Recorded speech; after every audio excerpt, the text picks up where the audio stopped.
Bonjour, Cathy Leroux, avocate du cabinet Naïm et Associés. Je vais vous parler aujourd'hui du LMNP versus la location nue.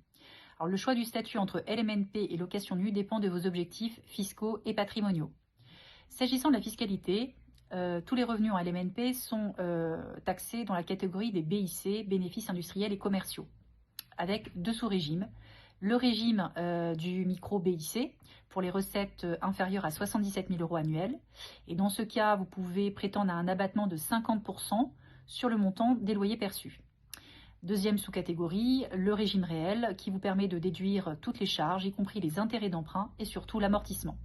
L'amortissement vient diminuer de manière très importante la base imposable, et ce qui fait que pendant plusieurs années, vous n'êtes quasiment pas imposé sur les loyers perçus. S'agissant de la location nue, tous les revenus sont donc taxés dans la catégorie des revenus fonciers, avec également deux sous-catégories, la catégorie du micro-foncier et du régime réel. Alors dans le micro-foncier, cela concerne uniquement le cas des recettes inférieures à 15 000 € par an, et dans ce cas, vous pouvez prétendre à un abattement de 30% sur les loyers perçus. Dans le régime réel, vous pouvez bien sûr déduire toutes les charges, mais l'amortissement n'est pas possible. Autre différence très importante concernant la souplesse en fait entre les deux statuts en ce qui concerne les baux. Dans le LMNP, il s'agit de baux uniquement d'un an. Alors 9 mois pour les baux étudiants par exemple, mais ce sont des baux d'un an.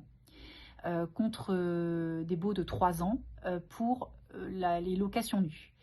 Alors ça peut engendrer un peu plus de turnover dans les locataires, puisque généralement les locations meublées se louent un petit peu plus cher. Il faut aussi prévoir des frais plus importants de remplacement du mobilier, puisque la loi impose d'avoir un certain nombre, une liste des équipements obligatoires à avoir dans le logement.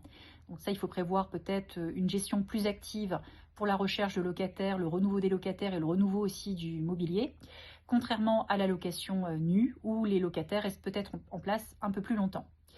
Alors c'est vrai que si vous voulez une certaine souplesse et avoir une possibilité de récupérer votre bien rapidement pour une vente, il vaut mieux avoir un bail d'1 an plutôt qu'un bail de 3 ans.